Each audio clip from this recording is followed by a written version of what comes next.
Sir, shall we start? Uh, Good evening, Dr. Sachin. Good evening, sir. Good evening. How are you? I'm fine. Aja. Actually, can we wait for 3, 4 more minutes so that more people will be joined? Okay, okay, okay.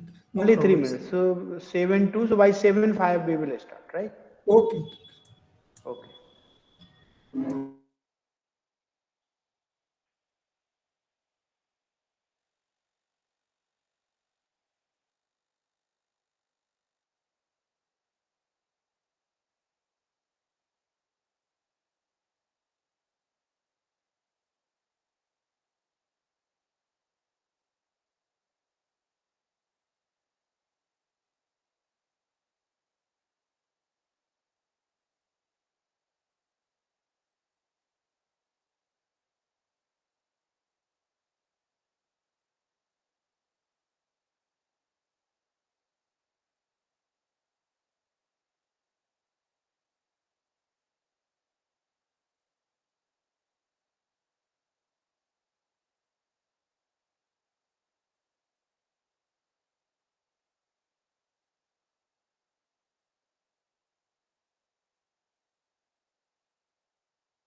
Dr. Sachin, now we can start, right? Okay. Okay. So good evening, one and all. At the onset, I welcome Dr. Sachin Kumar Jain, who obtained his master degree in electrical engineering from IIT Roorkee, Ph.D. in electrical engineering from IIT Kanpur. Presently, he is working as an assistant professor in the Department of Electrical and Electronics Engineering at Indian Institute of Information Technology, Manufacturing and Design, Jabalpur. Before joining IIT Jabalpur, he worked with the India's largest power utility NTPC for more than 5 years, where he worked as a engineer project and senior engineer operations and maintenance. For his outstanding work, he received GM Special Award in 2005 for his contribution for breakdown handling. His PhD research work also awarded with the prestigious Poshoko Power System Award in the year 2013. He has experience of working with real-time digital simulators and hardware circuits. He has undergone various professional trainings during his academic career. He has authored more than 60 research papers and 2 book chapters, 2 IPRs. His Google H index is 11 with more than 700 citations. His research interests are power and control, power quality, real-time simulation, and Opal RT hardware platform. So with this brief intro, I would like to request Dr. Sachin Jain to please start the today's session. Thank you very much, sir, for the introduction. Uh,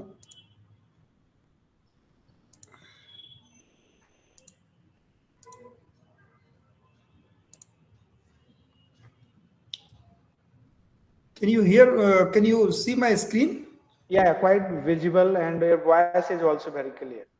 Okay. So, Presentation mode, if it would be better if you will do in presentation. yeah, I think it's in presentation mode, No, isn't no, it? no. No, no, no. Screen. Okay, let me just uh, change it.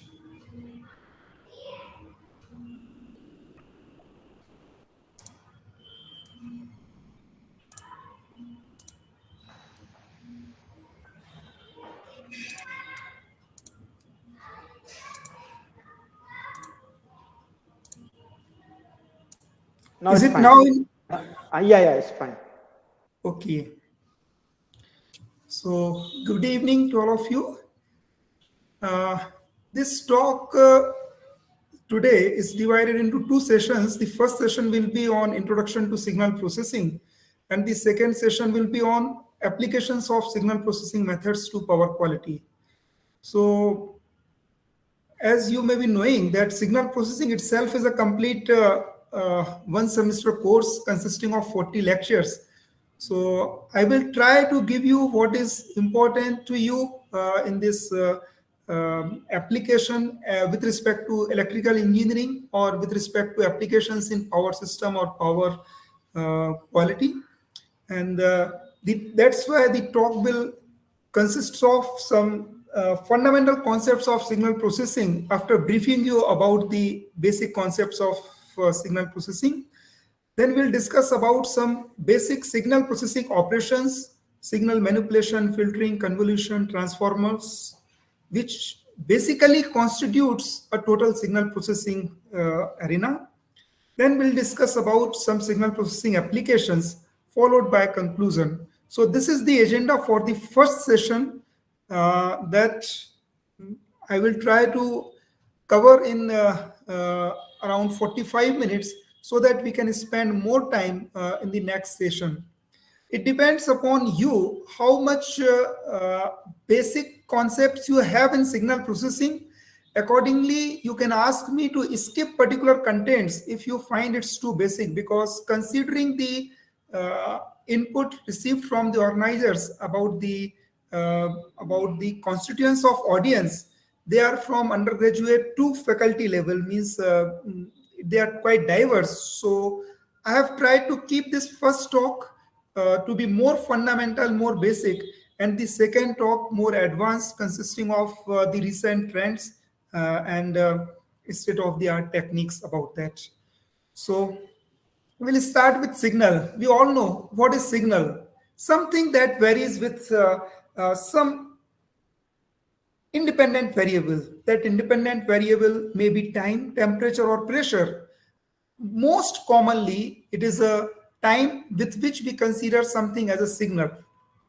But if we see, signal needs to be characterized by some specific parameters that define it in a complete sense. For example, what is the amplitude of the signal? What is the shape of the signal, phase and frequency?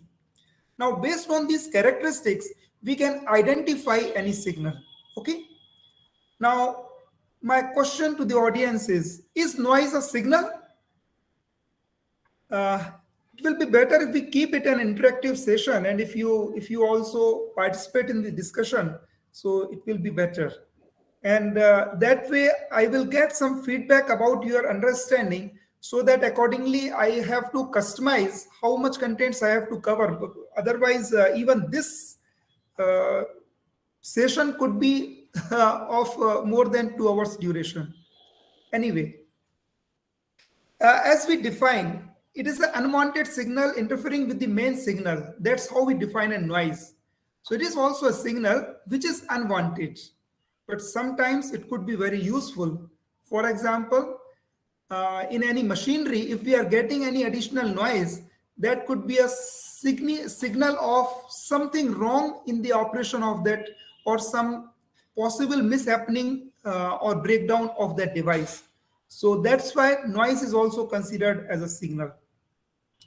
Let us say uh, voltage and current in electrical systems are signals. In acoustics, we may have our speech, that could be a signal, audio signal, biological signals. We may have a lot many signals, image processing, uh, medical field, so many places we find these signals. Uh, Almost it is omnipresence kind of thing, which is nowadays is applicable to almost all kind of industries, all kind of commercial and all applications. Now, how signal, data and informations, they are related?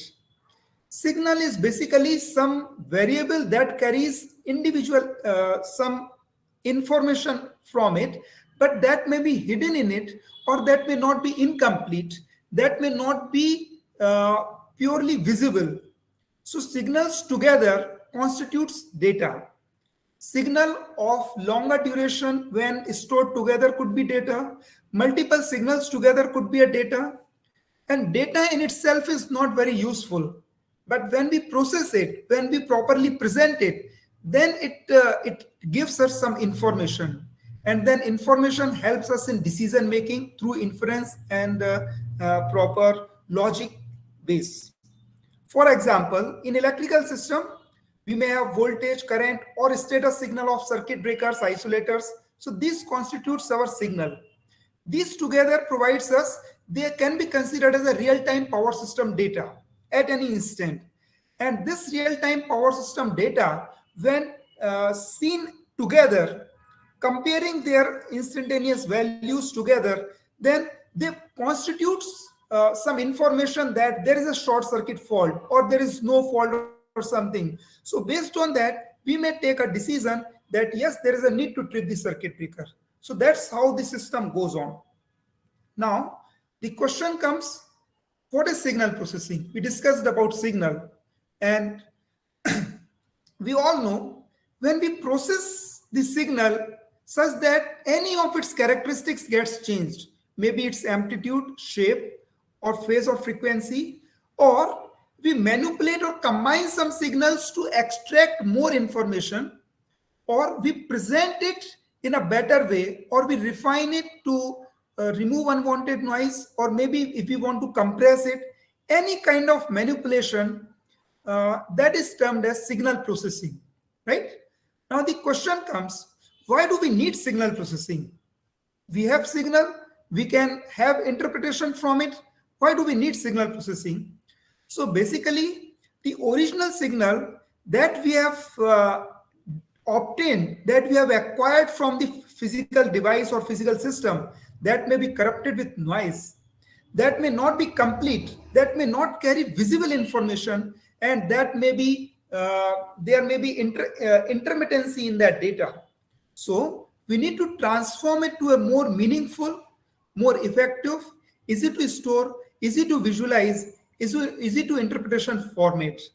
And that's how where the signal processing plays its role.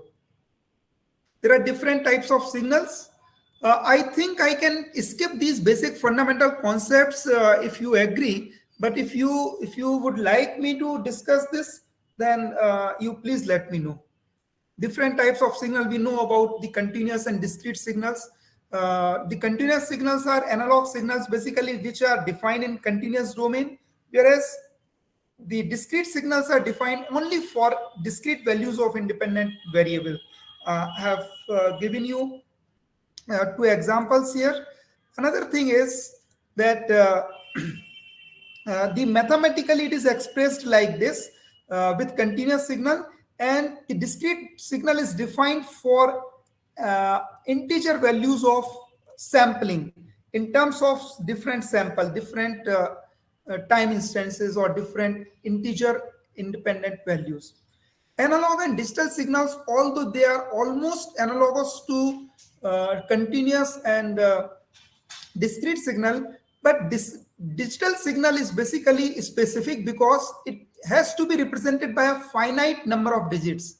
A discrete signal could be analog in nature, but a digital signal is something which is defined using finite number of digits. Generally, we use conversion, analog to digital conversion for representing. So it is in binary digital form. That's how we define the digital signals. Then we have deterministics or random signal. Deterministics means it is defined through mathematical expression. Random signals means there is no certainty. It is probabilities. It is defined in probabilistics way, and it could have any random values. So that's why it is more uncertain in nature. Even and odd signals. Why I am discussing about these types of signals, because based on the type of signal that we have to process, we have to choose the available signal processing technique. And there are some common phenomenon that we can apply their mathematical representation while we are modeling them, while we are simulating them. That's why we should always have the knowledge about the types of signals. So it could be a periodic or non-periodic signal. Periodic means it repeats itself after some time, specific time period, whereas non-periodic or aperiodic signal, it is again not defined in particular format. So it is not easy to describe them using mathematical equations because they are not periodic. Now, in signal processing, when we talk about some fundamental concepts, then usually we hear about what is time domain and frequency domain. And I have observed that many of us, including I have observed as senior research scholars, they are sometimes confused, although they work in time domain or frequency domain signals, but they are very confused about what is time domain or what is frequency domain. So time domains means my signal is with respect to time, means it is defined on time scale, whereas a frequency domain signal is defined on frequency scale with respect to frequency. Now, what is key idea and what is relation between these domains? It is something like we transform one currency, Indian currency, into US currency. So only the domain has changed. So there is some transformation rate that $1 is equivalent to 70 rupees. So that's how we can represent it in that domain, that currency. So similarly, it is available, it is possible here. A time domain signal means, for example, this signal as we can see here, this is a time domain signal. So with respect to time, at times t is equal to 0, 1 second, 5 seconds, what is the value of the signal? That is in time domain. But in frequency domain, it tells what are the frequency contents of that signal. For example, for DC, its amplitude is 5. In other case, if we see the time domain signal, it may have multiple frequencies, but when we represent it in frequency domain, it is characterized that it has got 3 frequency components: fundamental component, third harmonic component, and fifth harmonic component. And this is their amplitude. So they together, if we combine these 3 signals in time domain, they will look something like this. So it gives you the instantaneous value and it gives you the constituents, what type of signals are there. So both domain have their own importance, both domains have their own applications, and we should be careful when we have to use time domain, where we have to use frequency domain analysis or frequency domain representation of any signal. Generally, oscilloscope is a tool used for seeing the real world signals in time domain. And for frequency domain, the most common representation is Fourier series or Fourier transform. It transforms any signal into the Fourier domain. Okay, so some more discussion about time and frequency domain. I think you can go through these slides if you have to study about it. Another important concept in signal processing is about sampling, because we usually work with digital signals, digital signal processing, and we need to sample a signal, but we don't know actually how to sample and what is the proper meaning of sampling, what is the sampling frequency. So that's why I would like to discuss that also. Most of the natural signals occurs in continuous and analog form, whereas the digital form is often required for easy processing. So the process of converting a continuous time signal into discrete time signal is known as sampling. For example, if this is a continuous signal, we sample it at pre-designated places some time after a time interval. So these points, they constitutes your sampling instances, and this is known as your discrete signal or a sample signal, and this is known as sampling instance, right? Now for sampling, the original signal is like this and your sample signal will look like this. So it is defined only for discrete instances where you have sampled the signal, right? Now, what is sampling rate? The rate or the frequency or the time interval after which we sample the signal, we pick the value of that signal, that is known as sampling rate. Actually, as we have seen in the previous slide, this signal is changing continuously. And in the time while we are sampling it, it might change. So the real physical process, how we sample it, is known as done through a sample and hold circuit. So while we are sampling, it is like a switch. We just close it and we store that value in a memory, in a flip-flop. So that value is kept on hold until some new value is acquired. So if this is your original signal, through sampling and hold, it will look something like this. Means we have sampled at this instant.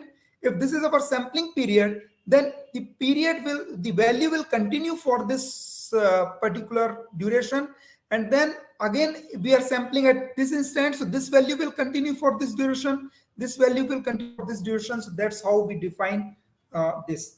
So the T is termed as sampling period, after which we sample instant, and the reciprocal of it is defined as sampling rate. Now, as you can notice here, this is your original signal and this is your sampled signal, and they are not alike. Means in fact, in this particular example, it appears that there is a very huge error and it is not representing the original signal. So that's true that it is not original representation of that, but in digital form it is represented like this, and that's what lead to a quantization error. So what is quantization? When we translate a continuous signal, continuous signal will have infinite values, but when we are converting it using to digital domain, then digital values will be represented by some n bits. So the total values that it can take in the predefined range is 2 to the power n. Okay, so in that case, this, let us say this is your continuous signal like this. So some quantization error occurs because of this quantization process. This is known as quantization error. So let us say if this is your continuous signal, this is your quantized signal, means sampled or discrete signal, then the instantaneous difference between the original signal, analog signal, and quantized signal is known as quantization error. And this is sometimes significant, and we need to take care of what will be quantization error, whether that is tolerable or not. Accordingly, we have to design our signal processing system. Nyquist sampling frequency is another concept related to sampling which is useful, which states that a band-limited continuous time signal can be sampled and perfectly reconstructed from its samples if the waveform is sampled over twice as fast as its highest frequency component fh. I'll repeat. if your signal has highest frequency component fh, and if we want to reproduce that signal, or if we want to represent our signal in a proper way, then its sampling frequency should be at least twice of its high frequency component. If your frequency is less than that, then it will result in some errors, some problems that we will discuss, that is known as aliasing. Okay, so Nyquist theorem is also known as sampling theorem. And what is Nyquist rate and Nyquist frequency? The Nyquist rate says that this threshold 2fh is known as Nyquist rate. Means it is defined as the attribute of the continuous time signal. That if it is your highest frequency, then twice of it should be your sampling frequency. That's how you define based on continuous signal. Okay. Whereas Nyquist frequency is the parameter or attribute of sampling equipment that you are using to sample it. How much will be the highest signal that it can provide? So that threshold is defined as fs by 2. Means that sampling equipment can faithfully represent the highest frequency fs by 2. I hope this is clear. If you have any doubt, you can please unmute yourself and you can ask me anytime in between. You can interrupt me and ask me if you have any questions. So as I told you, if your sampling frequency is not as per the requirement of Nyquist criterion, then an effect known as aliasing happens. For example, if this is my signal and I am sampling it here, then here, then here, then here, then your sampling sampled signal will appear something like this. So its actual frequency is this, but it is appearing as if this is its sampling frequency. So what is aliasing? When higher frequency components appear as a low frequency components because of inappropriate sampling is known as aliasing. And for that purpose, to avoid the aliasing effect, we use anti-aliasing filters as a common practice, right? Now we have already defined noise. This is typically used to describe a wide range of degradations in the signal. I have introduced in the previous slides for this noise. There I have told you that it is distortion, but it is not necessary. It could be any type of degradation. It may or may not be part of the original signal. In some cases, it may not be part of the original signal also. For example, this is your original signal. With some noise, it may be corrupted like this. So it appears like this, right? Now there are different types of noise, maybe additive noise, multiplicative noise, quantization noise, or quantization errors. These are basically useful in modeling. If you have the idea of noise, then you can properly model your system so that its mathematical representation will be reliable. Otherwise, when you are developing some simulation systems, if you have not modeled noise carefully, then your design system may not behave realistically in practical situations, right? Now, additive noise means something that gets added to the intended signal. Multiplicative noise means it gets multiplied or modulated with the signal, whereas quantization is because of conversion. There are many types of noise. I have restricted myself to just give you an introduction. I will discuss relatively detail about what is additive noise or what is white Gaussian noise or colorful noise very briefly, but not go into details. You should refer to any good signal processing textbooks if you are using if you are modeling any system for your signal processing design. So additive noise means, for example, a white noise. White noise means, let me give you an example, that its power signal throughout its frequency range, it is uniform, means its power is uniform. But in case of pink signal, it has its spectrum follows 1/f ratio. Means, as I told you, its it has equal power over the range of frequencies. Okay, whatever frequencies it is noise it is happening, it is derived from the name white light. Okay, the pink noise, it has more low frequency weighted character than the high frequency character. In some other noise, for example, Brownian noise or blue noise, it could be opposite. Okay, in Brownian noise, it is again same low frequency weighted character, but it is 1 by f square rather than 1 by f. But in blue noise, it is opposite. It means the high frequency weighted character has more noise as compared to low frequency components, right? Now, what is Gaussian noise? When your noise follows a probability density function or distribution, which is like a Gaussian distribution or normal distribution, that is your Gaussian noise. For example, additive white Gaussian noise is very commonly used in modeling of measurement noise, and you might have seen in MATLAB, AWGN is the command for that, means add white Gaussian noise, AWGN, that is used to noise. It is always defined in decibels. Okay, so what is the signal to noise ratio? This is how we quantify how corrupted is your signal with the noise.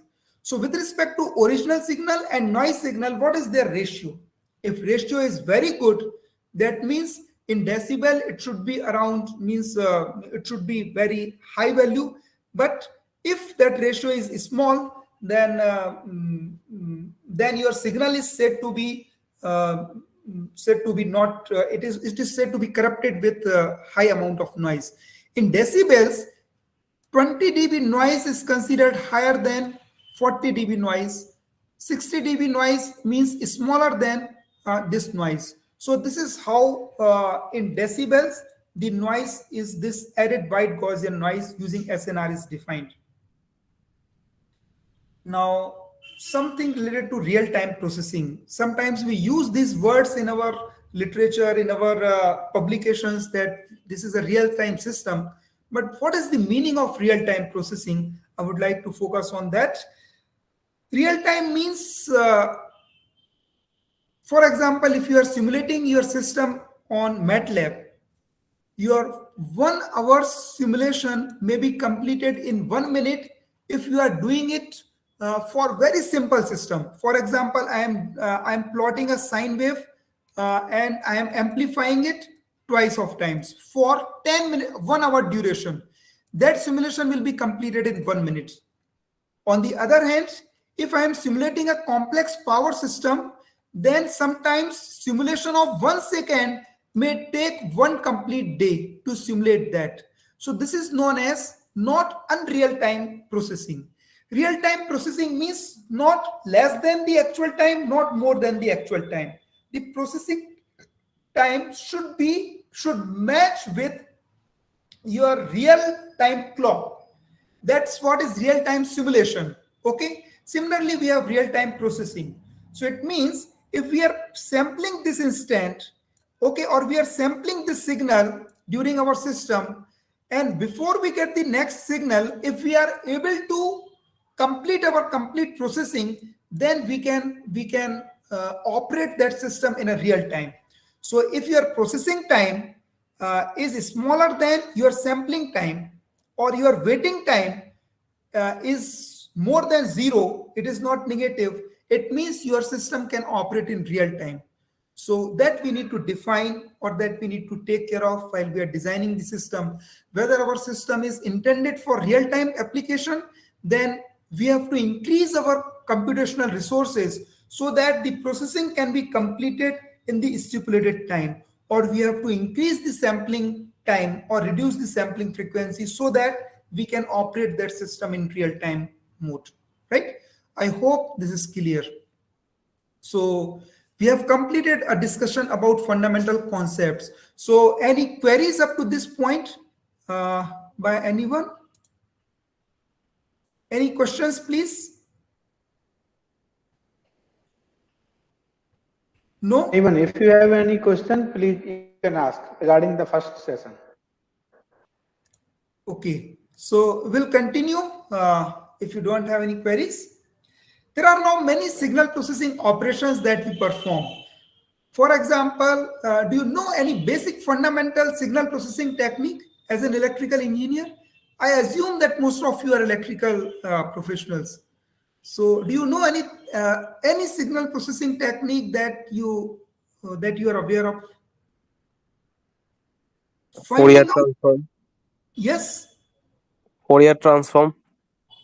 okay, okay. I'm talking about most fundamental. Generally, we use RMS, root mean square value.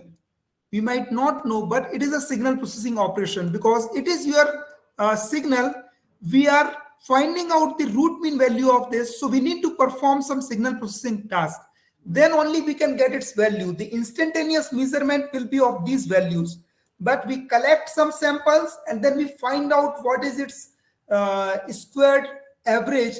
That basically constitutes our root mean square value. So these kind of operations, these are we'll discuss about some operations. First one is scaling.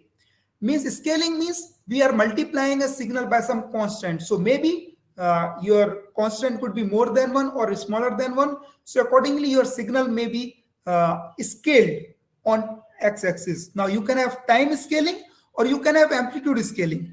Time here means your independent variable scaling means scaling of x-axis or scaling of y-axis, right? Both are possible.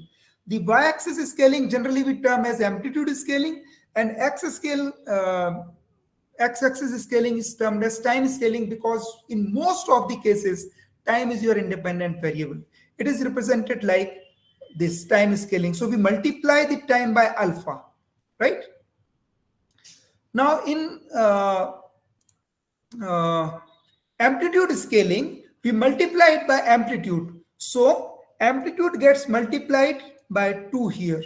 Okay. So it is represented by same way. Instead of in this expression, it is alpha xt. Instead of alpha appearing here, it appears here, right? This is the effect of visualized form of scaling. If this is your scaling, nominal means original signal. If you see its time scaled version with x by 2, then you see here, you notice the scales here that this scale has changed, means its value, which was only 2 or maximum 4, it has exceeded up to this. Now it appears like amplitude scaling because it is twice of this value. In time scale, it has elongated. It has elongated by twice. Okay. In minus 2 axis, it has compressed basically in on time scale. Okay. This is what is your scaling. Amplitude scaling, time scaling, or in wavelets we call it dilation or contraction of the wavelet. So it is something like that phenomenon that we use in wavelet. Another could be shifting, where we shift the signal. For example, this is your amplitude shifting. You can have time shifting. This is the example of amplitude shifting, where amplitude has been shifted by 1. Okay. This is the example of amplitude shifting. From the 0, it has been shifted here, plus 1.5 or plus 3. So that's how we have designated it. Reversal is possible where we get the images, mirror images, maybe either along x-axis or y-axis. So this is basically reversal of the signals. All these operations are part of signal processing and very useful in your signal manipulation or getting the real-time values or some meaningful values from the signal.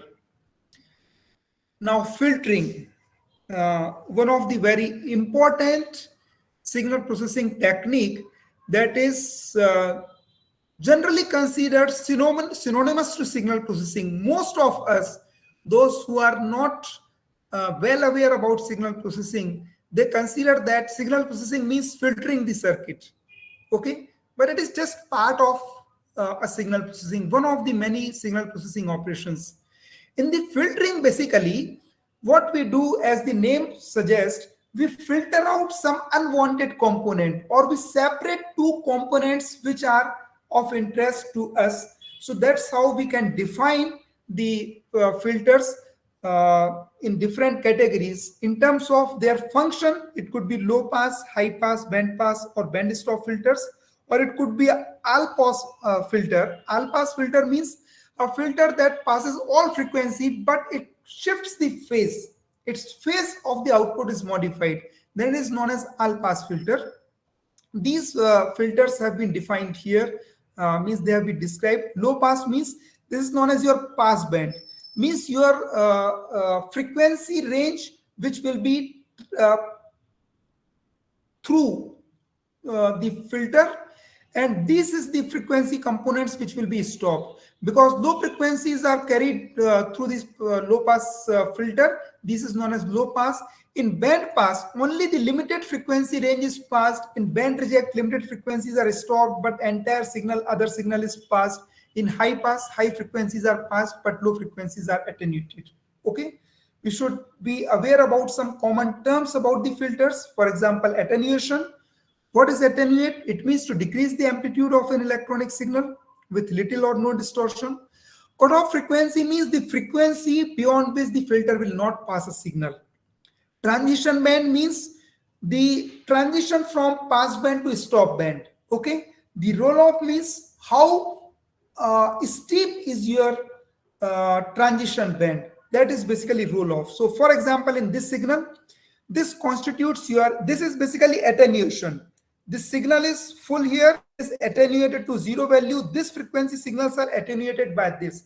This is basically your cutoff frequency, and this is known as your transition band, where your signal is under transition, and this is your roll off. If your roll off is small, then this will be your transition band. This sharp transition means your roll off. So roll off decides basically your transition period, right? Now filters can be classified in many ways, such as it could be a non-linear or linear filters, time variant or time invariant filters. But the most common classifications that we encounter is analog versus digital filters. The analog filters could be passive or active filters. For example, the RC circuits that we use or LC filters that we use in our power electronic circuits for passing some DC components or for blocking some high frequency components. They are basically examples of active passive analog filters. In some other analog systems, we use amplifiers or op-amps for filtering out some frequency components. They are basically known as active analog filters. Most of the high processing applications, they use digital filters now, which are very popular now. The two most common forms of digital filters are infinite impulse response filter. We commonly call it IIR or FIR filter with finite impulse response. Now, what is the meaning of infinite impulse response or finite impulse response, or what is their architecture? As I told you, the time is very short for covering this entire things. I'm trying to cover as much as possible, but I'm just giving you a glimpse of what is FIR or IR filters. Basically, they are represented by some filter coefficient, for example, H. And if you have input signal X, then basically there is some operation between these two that happens, and that produces the filtered output. Okay. So in case of finite impulse response, basically, if you give some impulse, okay, just impulse to this input signal, then the output response will decay down like this. Okay, so that is known as finite impulse response. But in case of infinite impulse response, your response will be like this for, or it will be like this for IIR filter. Both have their own pros and cons. As we know, every system which is developed for overcoming the drawbacks of one system, but it has some other drawbacks, it introduces some other drawbacks. So same is true here also.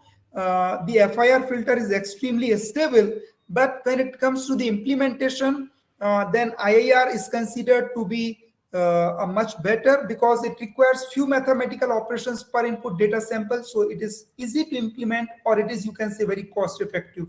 So there are pros and cons that we have to decide while deciding whether we have to use FIR or IR filters.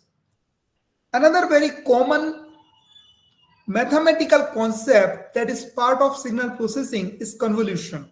Okay, it is basically an operation that represents, it will be better instead of mathematical term if I would like to explain you through a visual explanation that what is convolution. We have two functions which have to be convolved. For example, fx and gx.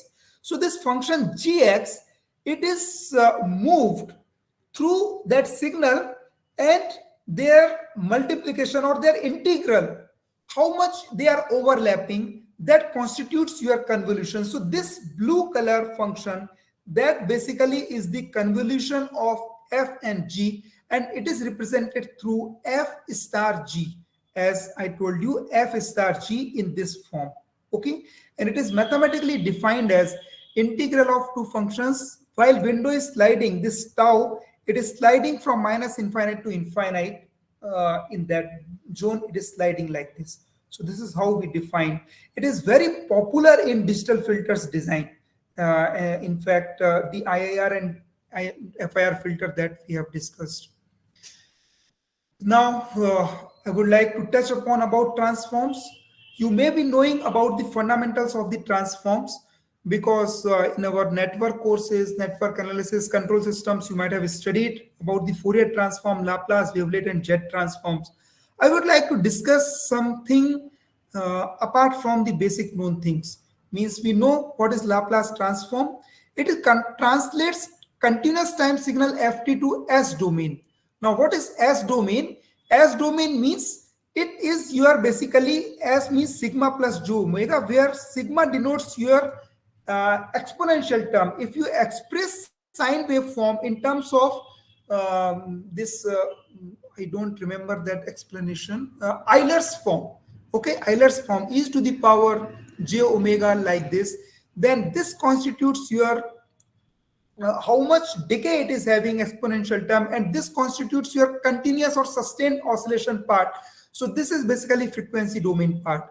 Okay, so Laplace is more general form of Fourier transform, because Fourier transform translates ft into only j omega form, and it considers this also. I have a visual way to explain that. So it analyzes signal in terms of sinusoids and exponentials. Okay, now how it helps? It helps in following ways. It finds solution to differential equations using algebra, the very popular use that we have seen.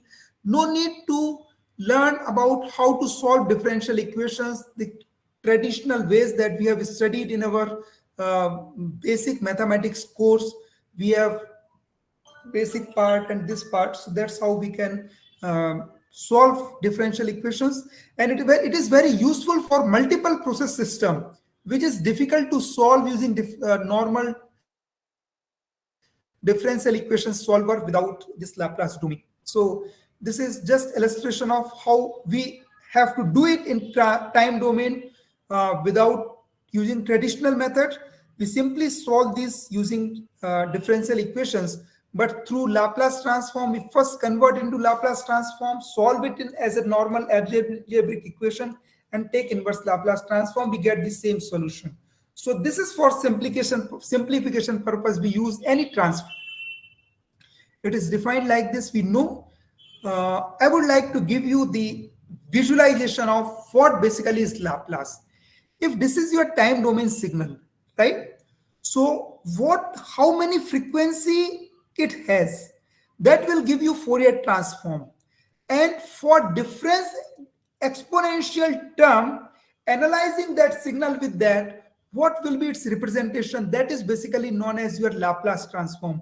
So it has your Fourier transform along with exponential term. So for different values of sigma, means for different values of exponential slope, what is your Fourier transform? So that's what is the representation of Laplace transform. So I hope this figure will give you some insight about Laplace transform.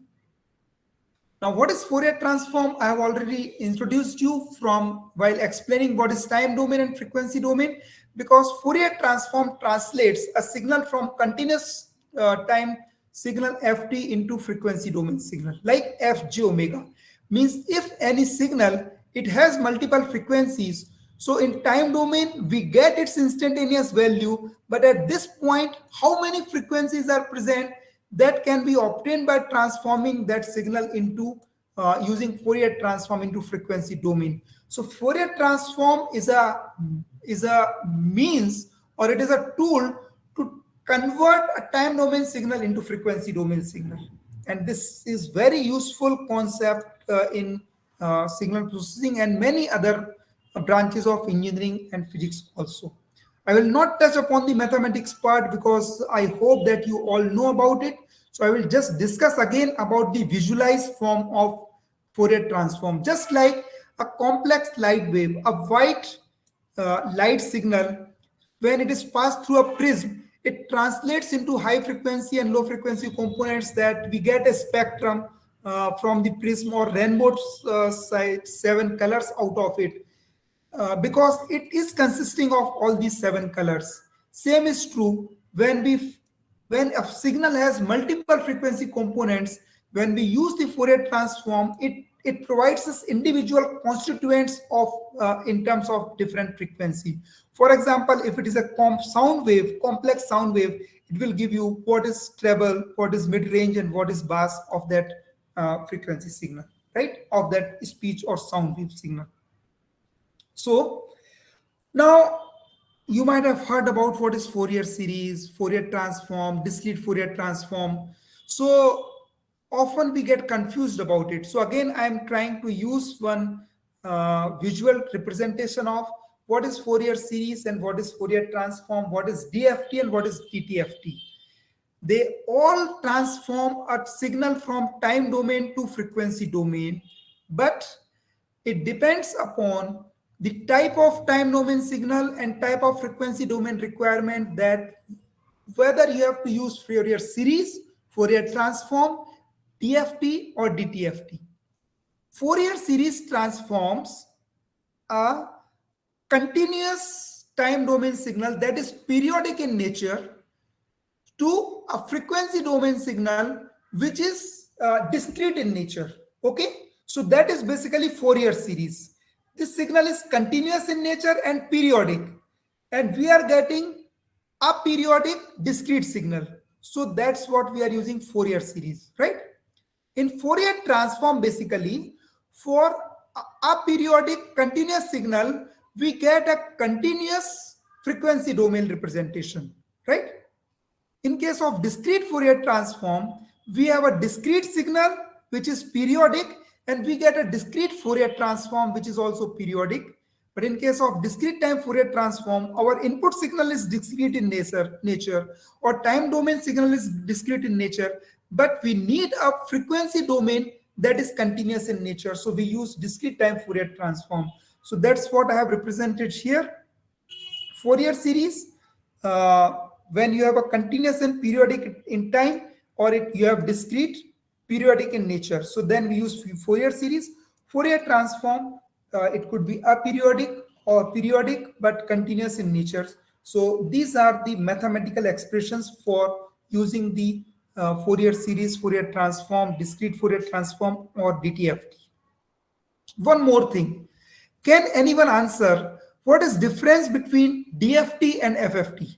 What is difference between DFT and FFT?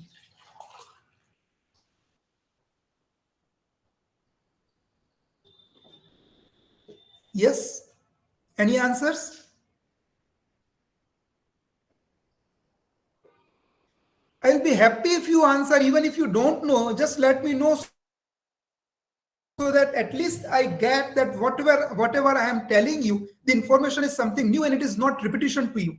So if you know, please let me know. If you don't know, still please let me know that you don't know what is exact difference between FFT, fast Fourier transform, and discrete Fourier transform, DFT.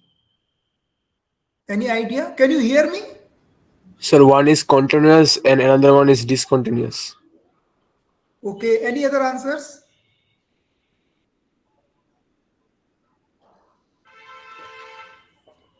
No? While I'm taking break to drink water, You have a time to think, and please try to answer if you can.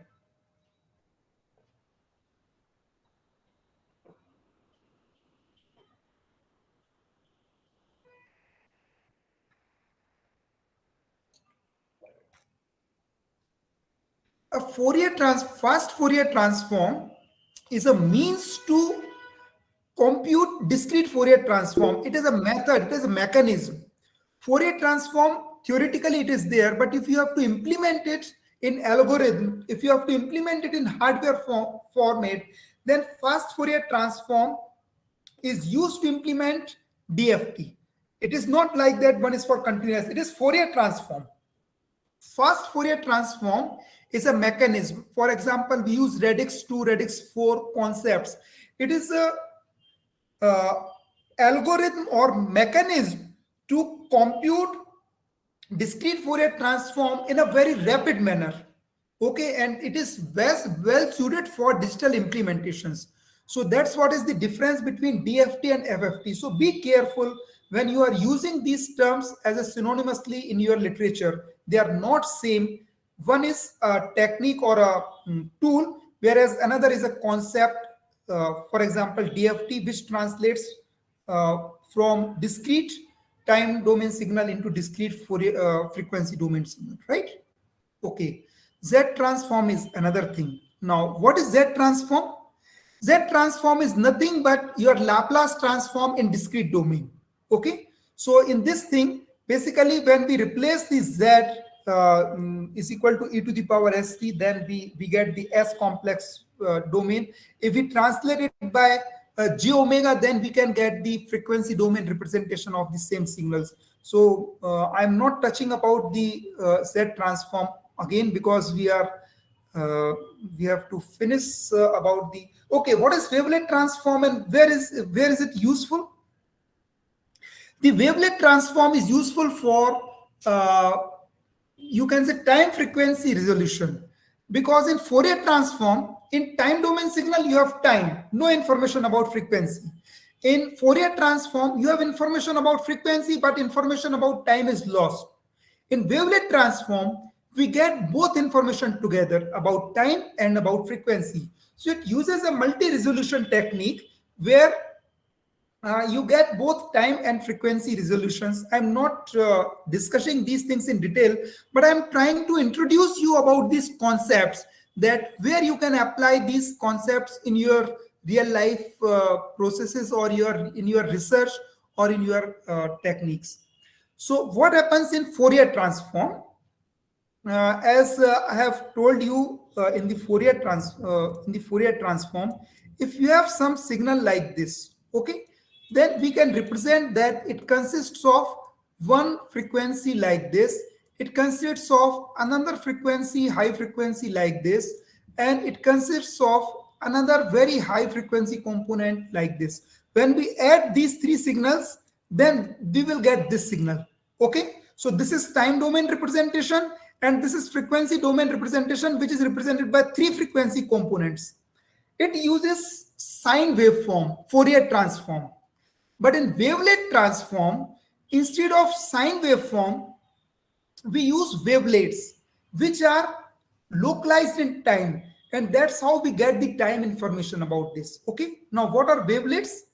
They have basically, the wavelets are defined like this: for very short duration. For remaining duration, they are 0. But for short duration, they have some amplitude and some variation. The another key feature of wavelet transform is the wavelets are available in large different variations. So these large variety of wavelets can be specifically chosen for a specific application, so its operation or transform is much better. For example, this is known as Haar wavelet, this is known as Quetelet wavelet, this is known as Devich's wavelet. So they are like this dB4, dB16, there are different wavelets. So these are basically a wave-like oscillation that is localized in time. These are literally little waves, small oscillating waveforms that begin from 0, swell to a maximum, and then quickly decay to 0 again. They have two basic properties, like we can scale it and we can locate it. So dilation and location, it is used in wavelet transform. I hope I have some. This is the visual representation. This is one wavelet, then it is scaled, and this is the time scale I am using, and this is dilated form. Okay, scaled and dilated, and their correlation is then obtained to get either continuous or discrete wavelet transform. You can have continuous wavelet transform just like your Fourier transform, or you can have DWT just like your discrete DFT. Okay, so this is the representation that you can have. You can go through the signal processing books for getting the details about this. So a quick comparison. This is your time series signal. So in Fourier transform, you have no time information, only frequency information. Here you have no frequency information, only time information. In short time Fourier transform or Fourier transform, you can have frequency resolution also and time resolution also, but you have equally spaced. So time and frequency resolutions are basically same. But in case of wavelet transform, you have multi-resolution capability. At high frequencies, you have low time resolution. At low frequency, you have better time resolution. So that's better frequency resolution at times. So that's what is the quick comparison of different Fourier transforms. You can choose anyone that you need. This is another representation or visual comparison of transforms. Like Fourier transform will give you something like this for a square wave like this, whereas its Laplace transform will be something like this. So if you see, if you ignore this real axis part, that is sigma part, then imaginary axis part is same as your Fourier transform like this. But this has this additional information in Laplace domain or S domain, right? If you have it's what I call wavelet transform, then wavelet transform will give you in this real axis, you will have time axis here. I could not get its representation, but it will have time axis. It will say that you have zero frequency component here. Here you will have high frequency changes here. Okay, then again low frequency changes here. So it will give you zero, something like this, and in this time you have these frequency components like this. So depending upon you are using DWT or CWT, it is represented in spectrogram, color coded matches. Some other useful signal processing operations are composition, for example, addition, multiplication, modulation, multiplexing, demultiplexing, denoising, decomposition. We have already discussed about these transforms, classification, estimation. These are different other processing operations that you can go through if you need it for your particular application. About applications, we know that signal processing available everywhere, whether in space, medical, commercial, telephone, military, industrial, scientific, everywhere you will find their applications. If you see in terms of space applications, this is we use radar, sonar in communication techniques. If we talk about image processing, so many we know about Adobe Photoshop. You can do anything using Photoshop. You can combine two pictures. You can create so many good things that we know about using Photoshop. So this is an example of image signal processing. In medical, we know about MRI, CT scan, wearable devices nowadays we are having, which can capture ECG signals, your pulses, everything. So this tomography, all these are examples of signal processing. Suppose this is your original EEG signal that we have obtained. Through signal processing, we can reconstruct it for a better representation, so it can give you better, basically, interpretation can be done in a good way. Now, in terms of power engineering, we'll discuss in the next session about the applications of signal processing power. In smart grid era, we need to process different signals in grid. So we cannot think of smart grid without signal processing, without data handling, without you can say information technology. the idea of a smart grid cannot be even imagined. And in fact, the idea of a smart grid was there since quite old time, but because it was not implementable, so it was not given a thought. But once we have these fast processors available with us in terms of computing devices, then the smart grid is now turning into reality by using those advancements in the signal processing. So we'll discuss about the applications of signal processing in power in the next session. So let me conclude you. It is a very crucial for industrial applications, but nowadays it has become more important because of many diverse applications. You might have heard about the autopilot vehicles, many wearable devices for health monitoring. With the development in fast computing techniques, the dreams have come into reality. Means what we could have thought earlier, they are now reality just because of rapid growth in the semiconductor technology and computing systems.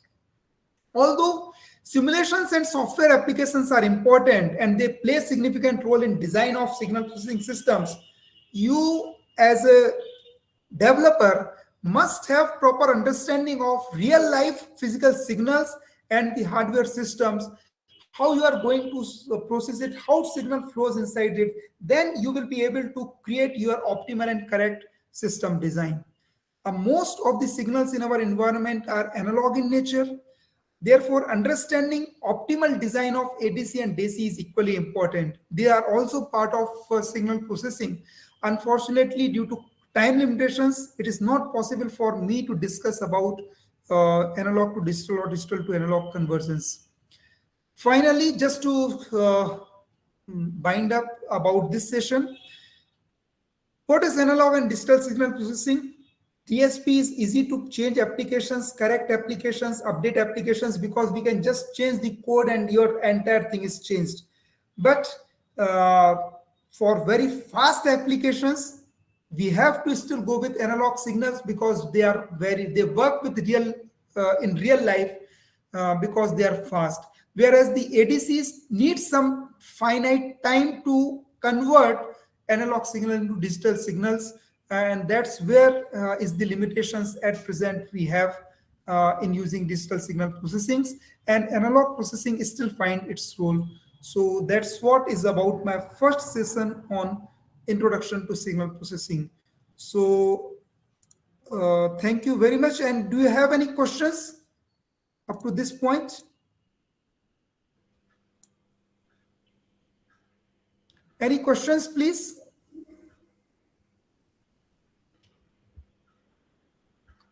I think they will ask at the last of the both the session. That would be better. Okay. So I shall I start the next session, sir? You can. Okay. Right. You can start.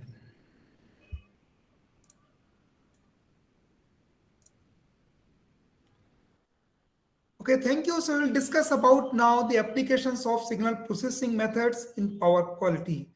Again, I have around 80 slides in this discussion because, uh, power quality itself is a very huge field, and power quality and signal processing, they cannot go alone. Means they are varied like, and they almost go in parallel, because power quality means voltage sags, fell, flicker or something, and that you cannot mm, get the information. So the agenda for today's talk will be some overview of the power quality parameters, and then some specific signal processing techniques for power quality applications, some fundamental concepts about them, some specific applications in frequency deviation, harmonics estimation, Maxwell, and then some case studies on harmonic measurement. And finally, I think the today's talk will be incomplete if I do not discuss about the hardware systems. If you have to use it for your applications, how you can choose or how to decide or what are the crucial things about it. So finally, we'll conclude with some discussion on overview of this. So what is quality? In general, It is essential attribute or character in someone or some entity, physical entity. When it comes to power quality, it is essential attribute of power. A degree or grade of excellence or worth that an entity should have. For example, as a human being, what are my qualities? To what degree I have excellence? How I am fit to a purpose. That's what defines my quality. If I am a good teacher, so that's what is my purpose. If I am fit for that, then I am a good quality about teaching. So similarly, the power quality is defined as the quality of what power, voltage, or signal. Sorry, sir, but screen is not visible, sir. Okay, I'm sorry.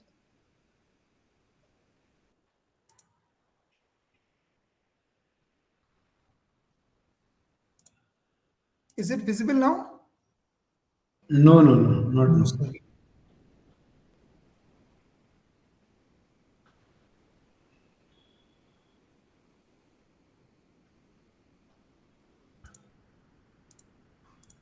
My screen is not visible to you? No, sir. Yes, sir. Sir.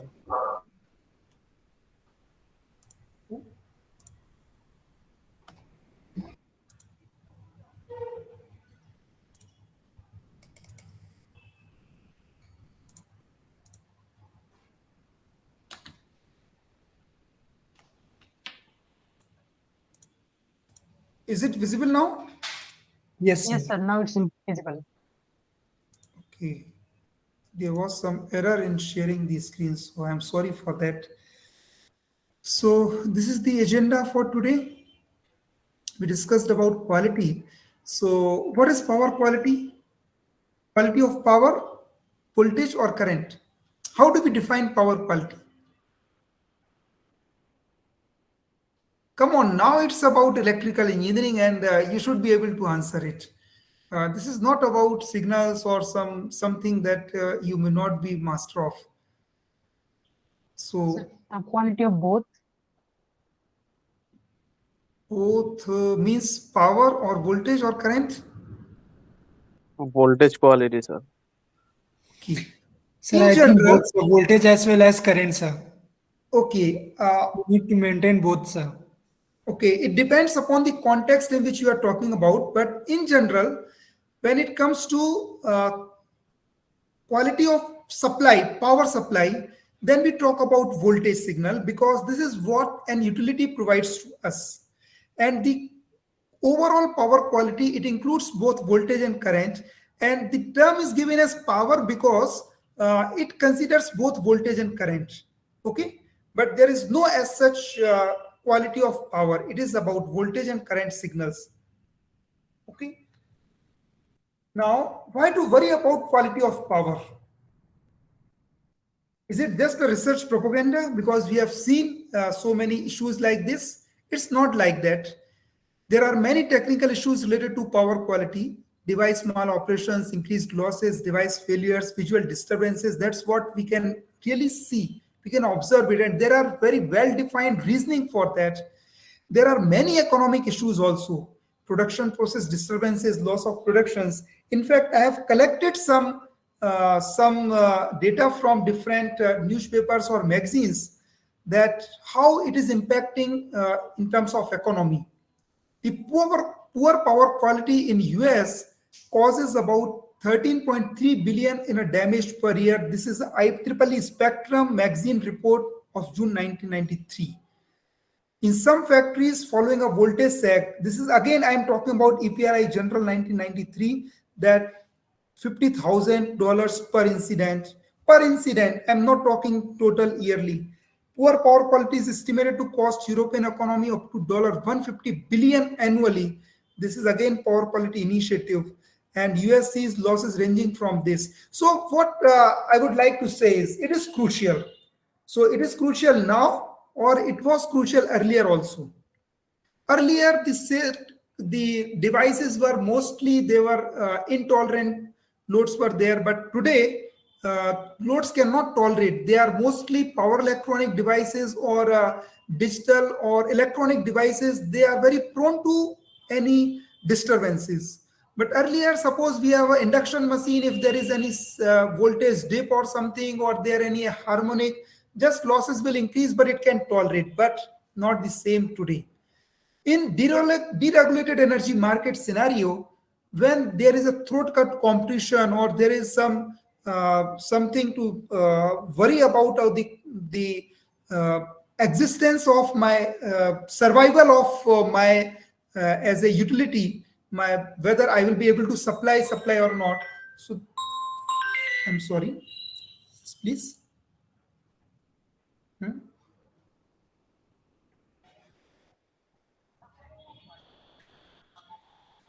Okay, okay.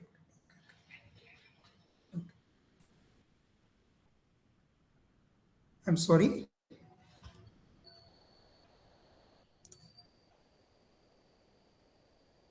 So we have increased power pollution due to power electronic based nonlinear loads. So in both way means the power quality has become crucial. Earlier our loads were not sensitive, and the problem of power quality was not that much there. But today the loads are more sensitive, or systems are more sensitive, and we have more devices which are polluting our power system. So in both way it is now very crucial decision. So let us discuss about what is power quality and some terms about it before we enter into the signal processing techniques. The characteristics of power supply. Am I going very fast? आपको समझ में तो आ रहा है कि नहीं आ रहा है? Yes, sir, we are understanding. Yes, sir. Okay. Yes, sir. Because there is so much to share with you, so I am trying to complete the things with you. But you should get what is small or more you learn, you should be able to grasp it. So that's what I'm trying.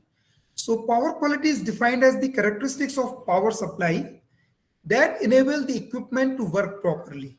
Okay. There are different parameters that we need to monitor. For example, its frequency, whether there is voltage balanced or unbalanced, there is any sag or swell or interruption in the power supply. For example, how they are defined, that you can go through different standards, that there is a specific definition that when we consider there is a voltage sag or swell, okay, or there is a voltage interruption. And this IEEE standard defines when any sag or swell is defined. It is defined as instantaneous, momentarily, or long duration variations. And these are typical duration and typical magnitude. So from this, you can get the information. So I'm not discussing about it. Other parameters are voltage flicker, supply harmonic distortions, for example, notching, noise, or harmonics. They also constitutes your power quality concern. Now, we'll discuss some of these. Do you know about these power quality disturbances? So I'll come directly to the signal processing methods, or you would like me to discuss about their basic fundamental concepts? Yes? Do you know what is flickering? Continuous change in the magnitude between 0.9 to 1.1. Okay. And how it is different from voltage swell or voltage swag? Because in that also the voltage magnitude changes.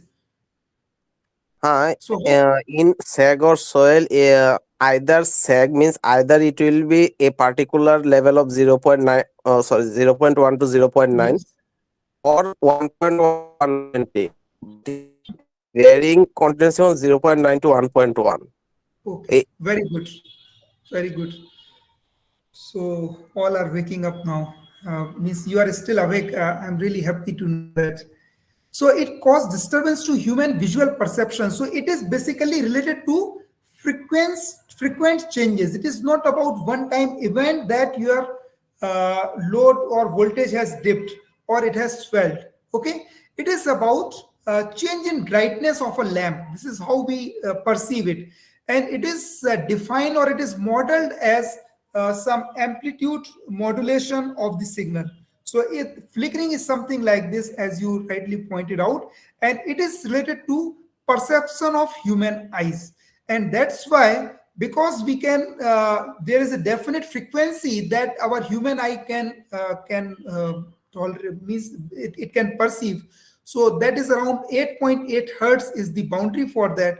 So if your flickering or if your fluctuations are faster than that, maybe 50 hertz, 45 hertz or 40 hertz, then we not consider it as a flickering. Okay.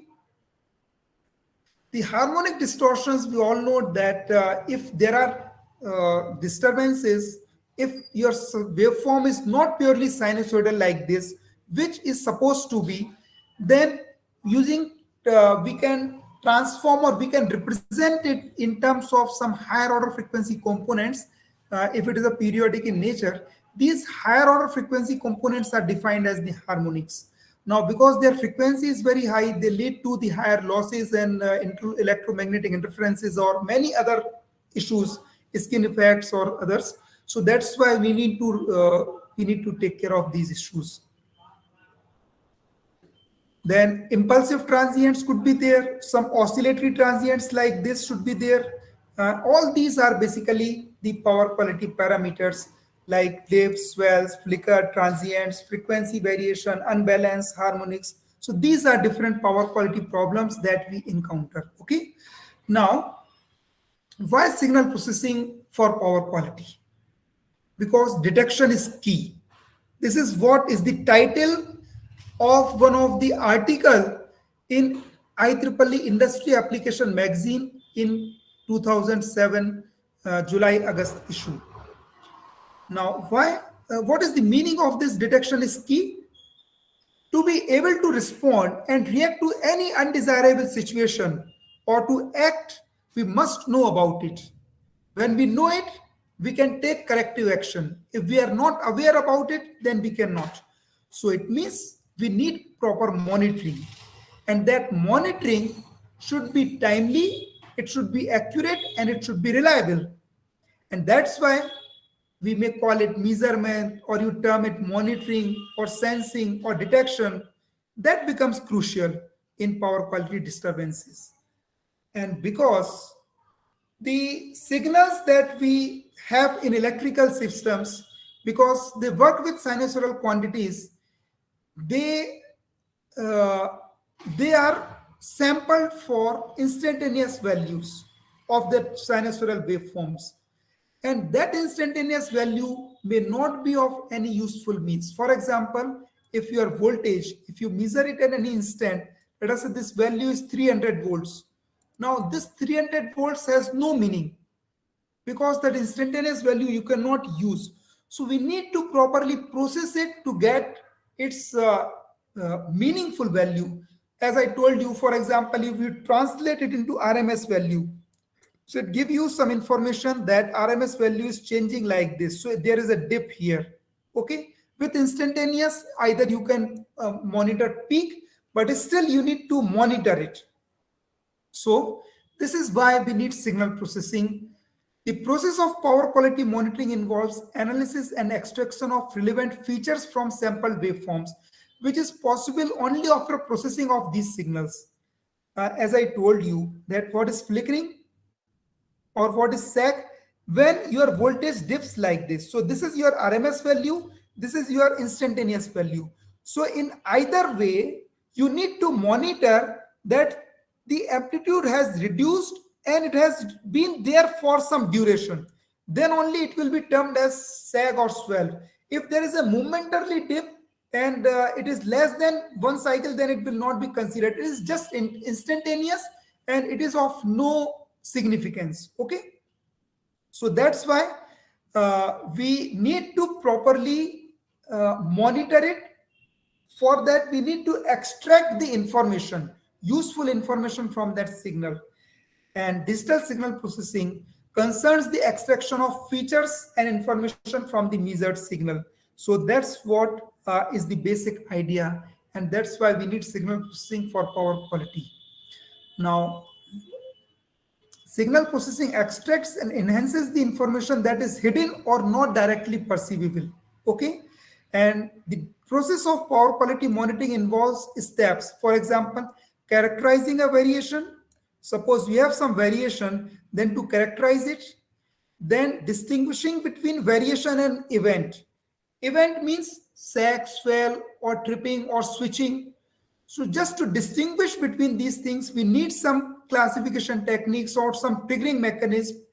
Then characterizing each event through a number of parameters once the event is detected to distinguish whether it is flickering or it is some other frequency variation or something, to classify each event according to its underlying causes from the extracted features. That's why signal processing is required.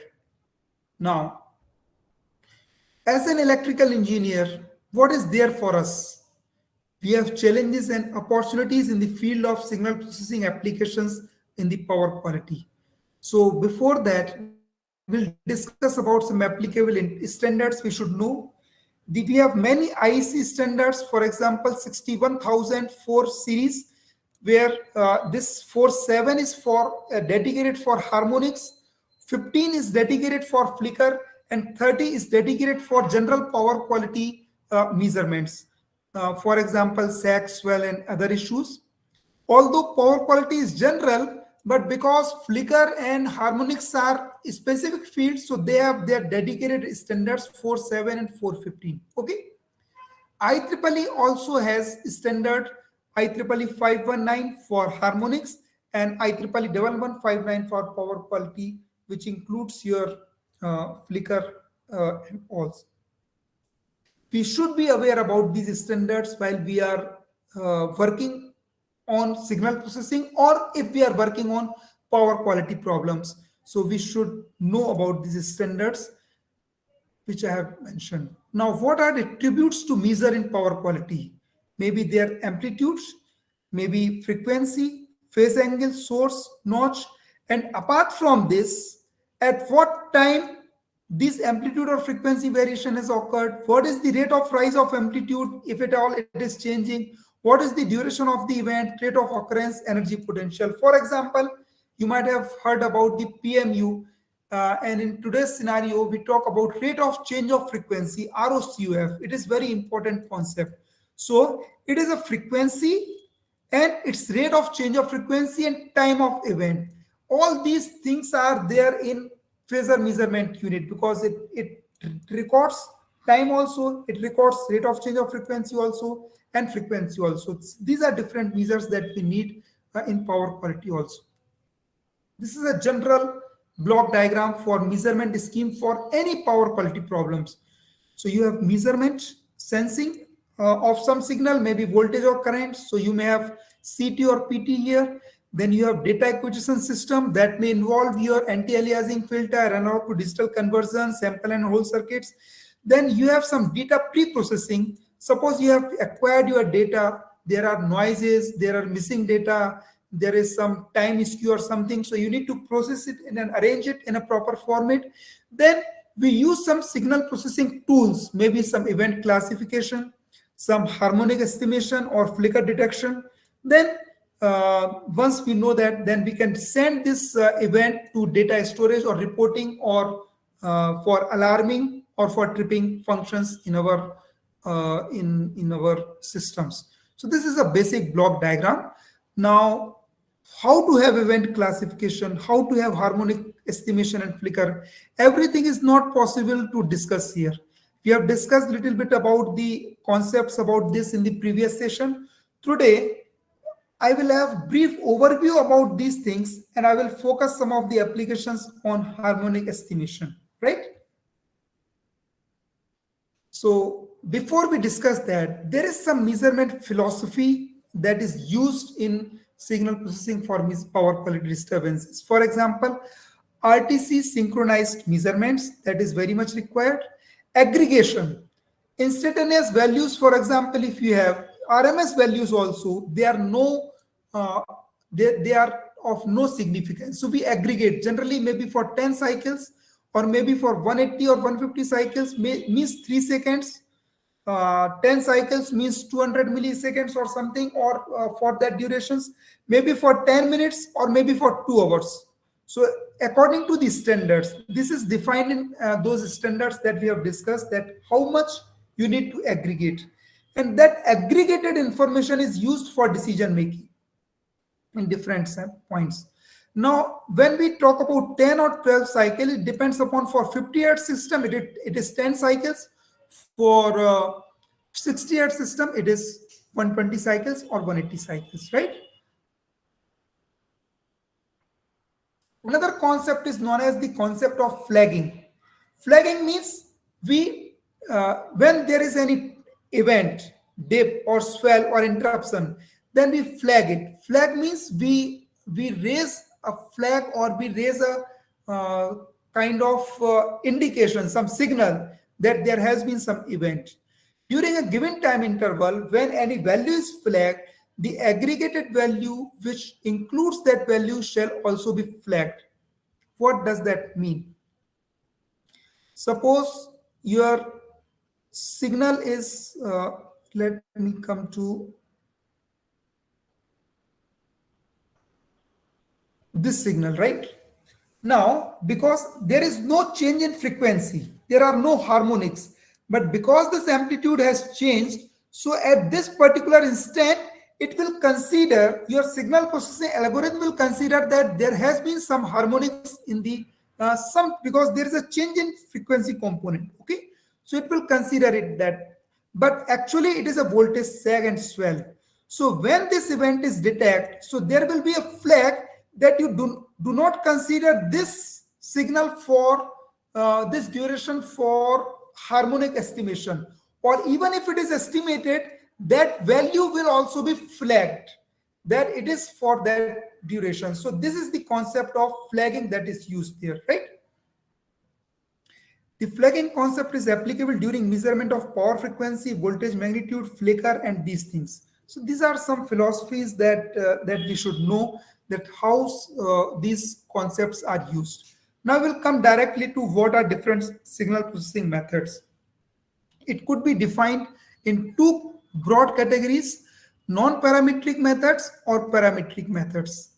Non-parametric methods means the methods which are non-parameterized. Means not parameterized means they are not model based. So they are basically model based, and these are non-model based. Non-model based means they rely on some basis functions. For example, sinusoidal functions in Fourier transform, wavelets in wavelet transforms. We have many other non-parametric methods. For example, Hilbert-Bond transform, it is not mentioned here, HHT. Okay, so all these are non-parametric methods. They can be in frequency domain or they can be time frequency domain analysis. For example, short time frequency Fourier transform or wavelet transform, they have time frequency domain analysis. In parametric methods, the philosophy is altogether different. The philosophy is different means instead of decomposing a signal, we translate or we model a signal in terms of some amplitude, some parameters. For example, a signal can be modeled as, this is its instantaneous value, it can be modeled as consisting of a parameter A, cos of omega t. So this A is your parameter, which is amplitude, omega is your frequency, it may have phase shift, so that is your parameter. So you are representing this signal by a model. This is your model. So then you can have some stochastic models or sinusoidal models. For example, split music, they are based on your sinusoidal model, or you can have stochastic models like auto-regressive moving average, ARMA, Prony models. They are basically all stochastic models. So I will briefly touch upon these methods, just their strengths and weaknesses, so that you can choose how to use. Specifically in terms of harmonic analysis, I am using. So I am talking about DFT using FFT, okay? So it has low computational burden, simple and most reliable for stationary signal. But the shortcomings are it has poor resolution, difficult to detect interharmonics, essentially requires analysis window to be exactly integer multiple of fundamental period. What does that mean? If this is your signal, then your analysis window should comprise of integer number of cycles. If it consists of non-integer multiple of cycles, then it will its results will not be perfect. Okay, it will not give you proper frequency domain representation, and the frequency deviation leads to leakage and picket fence effect. For example, you have defined this window for 50 hertz signal, and if your frequency has changed to 50.9, 50.1 or 49.9, it means in one cycle your window will overlap or it will underweight. So it is again non-integer cycles will be there. So it will again lead to leakage and picket fence effect. These are very prominent in Fourier transform. In wavelet transform, it provides frequency and time information simultaneously. It has multi-resolution capabilities and most stable for transient detection. Okay, it finds its applications in transient detection. That's why for power quality like voltage sag, swell, transient, wavelet transform is more popular than Fourier transform. Whereas Fourier transform is popular in harmonics analysis, okay, rather than other power quality events. But it has very high computational burden as compared to Fourier transform. It provides harmonics in terms of frequency bands, so it is not very good for Fourier harmonic analysis. And interpretation requires expertise, means it is not direct results.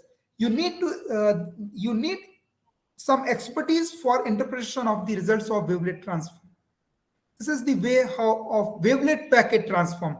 It is based on wavelet transform, but specifically for Fourier harmonic analysis, you can use it for in different frequency bands. So it is realized using high pass and combination of high pass and low pass filters. So in that way, its synthesis is easy. So wavelet packet transform using multi-stage filtering. Then comes the Prony's method. Now this belongs to parametric method. It is able to identify damped components also. In wavelet or a Fourier transform, it is not possible. So just like your Laplace transform, if you have your sinusoidal signal which is decaying in nature like this, the Prony method will be able to find out what is this decay rate. So it is able to identify damped components and damping factor also, and it is very high resolution without leakage effect. So even if you have frequency component like 50 hertz and 70 hertz or 71 hertz, it will be able to distinguish, but Fourier transform won't be able to distinguish this 71 hertz signal. So, but it has very high computational burden and it is highly sensitive to noise present in the signal. And if your model order selection is not appropriate, then it may lead to high inaccuracy. This is how it is processed. Some from one of the papers. I'm not going into details because of time limitations. Kalman filter, again very popular and very useful technique which has very versatile applications. It is very one of the biggest advantage which is not there in any of the earlier methods that I have discussed in Fourier transform or wavelet or Prony method, that it is recursive in nature. Recursive means the previous results which you have with you, they will be used, and just with next value, new value, you just discard this value and you use this as new value to update your results. So it is good for dynamic performances. Okay, so online tracking of variations is possible with Kalman filter, and it is robust against measurement noise, but again convergence is poor and often suffers from filter divergence. And there are some other typical challenges of Kalman filters which are inherited in these techniques, but there are many versions of these techniques. What I'm talking about DFT, there are hundreds of DFT methods which are there, means 100 varieties of methods. There are thousands of papers on each of these techniques in literature. For example, in Kalman filter, you have unscented Kalman filter. You have then so many kinds of filters are there. Kalman filters are there, which overcomes some of the drawbacks. But again, every coin has two sides. They have some other drawbacks. So this is I'm focusing on basic fundamental techniques, but I'm not going into details of their variants in each of these techniques. So this is how according to Fourier series, we model a signal, and then based on this, we try to find out this Hn and omega n is represents your noise, and if it is modeled precisely, then you can recursively estimate Hn based on your instantaneously measured values like this. So you will have a state equation first, and then you will have update equations. So that's how you can find out the yn from the measured quantities, right? This, right? Then nowadays there is any discussion, any lecture is it misses something if we do not talk about any artificial intelligence techniques.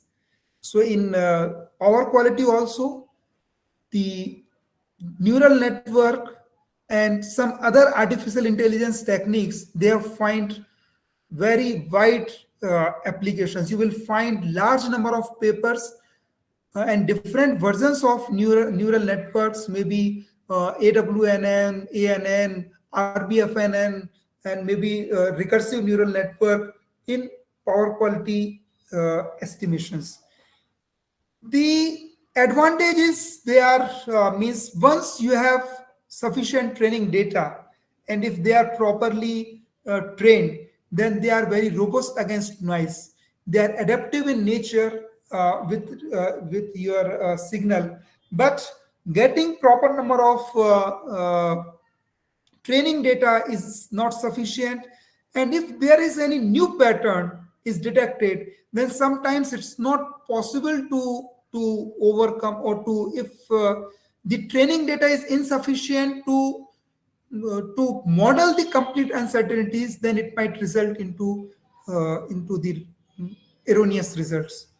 So this is how it is formulated. So it is a black hole mapping. So we have some input data and some output data, known output data. Through this, we perform a training and set these parameters. And once we have set this, then for new values of xn, it will provide you A and T, means amplitude or phase or frequency, whatever you want, it can provide you. So we use a series of time samples for this purposes. Then we have a split method, estimation of signal parameters via rotational invariance technique. This is the full form of this split technique. It is like a Prony method. It is also can identify damped components and damping factor. It is also a parametric method. It is also having a high resolution without leakage effects, but again, high computational burden and model order selection is difficult in this case. Now, this was a brief discussion about different methods. Now, how we apply these methods for different power quality events. So we'll discuss one by one. Let us say first we talk about frequency deviation, one of the power quality issue, that is frequency deviation. So this might originate from generation load imbalance or system disturbances. We use zero crossing counting. Again, it involves signal processing, either Fourier transform. Again, it involves signal processing or PLL or parametric technique to find out what is the frequency of any signal. So that's how we can find out. For example, this is your frequency and it has changed here. So we can use any of these techniques to find out what is your frequency at present. So no doubt we need any of these zero crossing signal processing techniques. This is zero crossing counting. This is recommended by IEC. That's why I have discussed it. This is very simple technique, but it has its own pros and cons, but it is used in many measuring instruments in practical applications. Then voltage unbalance. For that, usually the IEC method is used. It is a specific method which defines measurement of unbalance in this way, where Q is defined by AB, BC, and CF phase voltages like this. We use DQ transform or symmetry component analysis for these purposes. And for doing any of this, we again need signal processing methods. Which signal processing methods? The one that we have discussed earlier. So I'm not going into details again for these things. Voltage sag swell. It originates from the starting of induction motors, maybe transformer energization, short circuit or alt faults might lead into sag and swell. And the measurement methods are the IEC methods, and negative sequence components can be used for detecting these things. Basically, the IC standard can be referred for the detailed description, because I am focusing on harmonic estimation because it covers the broad aspects of signal processing applications. So it was not possible, so I have skipped the specific details about these methods in today's talk. About flicker also, this is how we can represent the signal, and this is how the block diagram representation of a signal processing techniques that we have. We have input voltage adapter, then RMS meter. It is optional if we want to show that those values. Demodulator, weighing filters, smoothing, and statistical evaluation of flicker lever. That's how we compare it with this. I think that I have not considered. Slide is missing. Ph.D level. Okay, might be there in the next coming slide somewhere. So basically, the flicker is defined, the unit is PST. Okay, PST, 1 PST. How much is your variation? It is defined in PST. So for that, we use this signal processing techniques in this way. Again, demodulator, you need signal processing concept, filters. So everywhere we have discussed about these things in our previous session. So I am skipping these things, right? Now let's come to the signal processing of power quality. Applications of neural networks in harmonic estimation, I am discussing in a little bit detail how we achieve it. This is about AWNN, Adaptive Wavelet Neural Network. AWNN stands here for Adaptive Wavelet Neural Network. So here, this is the architecture that can be followed. We have input layer, wavelet layer, output layer. If this is your input signal, so we can provide these sampled signals input as an input. And based on these input signals, it will provide you what is your fundamental component, what is the amplitude of first component. It is represented like this. So for training purpose, this is the problem formulation. Signal is modeled like this, and the functioning is like that. Amplitude can be detected from different set of input time domain inputs. So it will provide you direct amplitude for different harmonics. For example, first harmonic, kth harmonic, it can provide you, right? So you need to train it first. So then training will provide you input output mapping, and then for consequently you can find it out. Parameters training of AWNN, how it has been done. It is simple representation. This is the error objective function that had been considered for termination of the training, and this is the parameter update function, and these are the update rules for different weights. For example, these are weights between middle layer to output layer, and this is the between input layer to output layer. Now AWNN is a specific kind of network which provides dual networking, means hidden layer is connected to the output, and output is also connected to input directly. So it provides you both linear and non-linear mapping together. So that's how we can complete it. There are some of the results from our research that we have done long ago. First, on simulated signals, we have demonstrated if this is our frequency components, then these are the amplitude that we have considered. So this is the relative error that we have obtained. How accurate it has been able to operate with FFT if for phase 1, means when your frequency is small.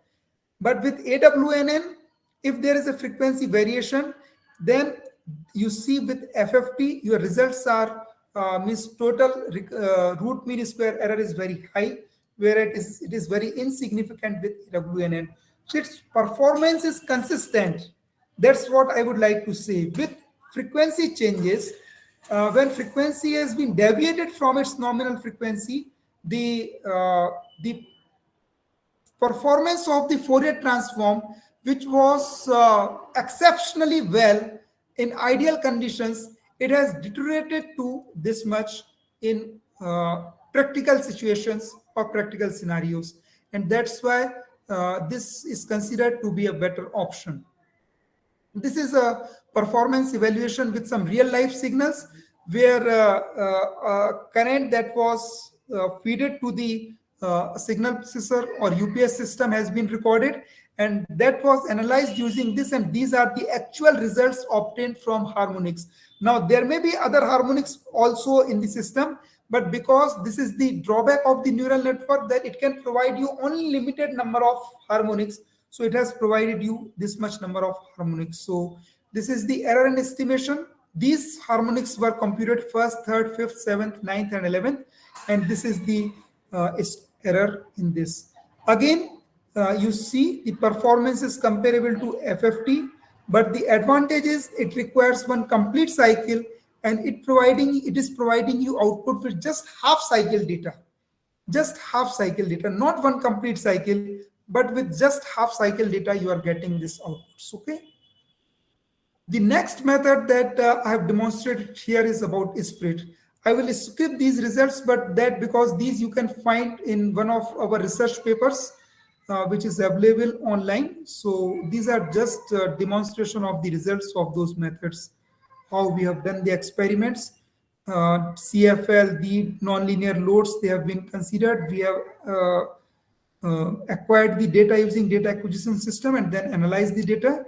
And these are the original signals, and these are the reconstructed signal from the obtained parameters.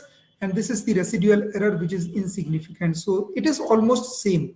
It means we have been able to accurately find out the harmonics. Now, the current scenario is about wide area monitoring of systems. So wide area monitoring means not localized monitoring, but centralized monitoring, where we are monitoring about the power quality data. So this is another aspect that is there in the field, in the scenario. I am again skipping this concept because we are running out of time. Finally, I will discuss about the hardware systems for signal processing. What are the available options? Either go for analog processing or digital processing. Now, analog processing, as I discussed in the previous session, last concluding slide, that they are designed using filter, using active and passive components like resistors, inductors, and amplifiers, oscillators. And they have drawback like with these changes in these components, the performance of these processors may deviate. Or if there is some deviation in the operating conditions, then you need to change these systems altogether. But in digital systems, you need to just retune it. But still, for high frequency and high speed applications, these are still preferred. Analog signals are preferred. Digital signals, implementing signal processing algorithms on computing processors. For example, DSP, your computers, all these things. They have many advantages such as flexibility, ease in implementation. It reduces noise susceptibility, chip count, development time, cost, and power consumption. And what are the available options for digital signal processing? Either you use general purpose processors like Intel Pentium processors, what we use in our computer systems, or you use application specific integrated circuits, we call it ASICs, okay? Or you use digital signal processors. Now digital signal processors are again, they are processors, or they are just like the microprocessors or controllers, but they are designed specifically for performing the digital signal processing tasks. So they are different than general purpose processors. How to decide whether to use ASIC or GPP or DSP? We'll discuss about briefly.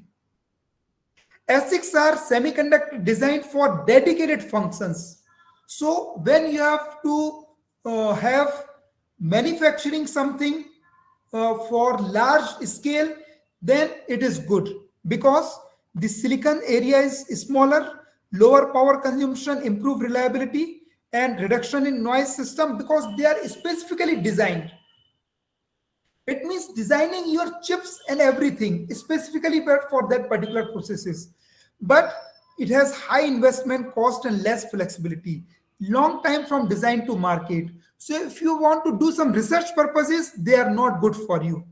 But for large scale developments, they are good. These are the typical signal processing algorithms that we need to implement. FIR filters, convolution, DFT, DCT. For these implementations, they involve lot of additions and multiplications, right? For example, hardware, it will do this multiplication in this one cycle. But if you are using general purpose processors or MATLAB or any other computing languages like C, then it will compute multiplications in different cycles. So it will involve 5 cycles to compute this. It means your time is more, computational resources will be more. So we use DSP processors when we require cost saving, smaller size, lower power consumption, or processing of many high frequency signals in real time. But GPP is used when there is a need of large memory or advanced operating systems, because these DSPs cannot work with advanced processing systems like Windows or Linux like this. But in MATLAB or other applications, then we need to use GPP.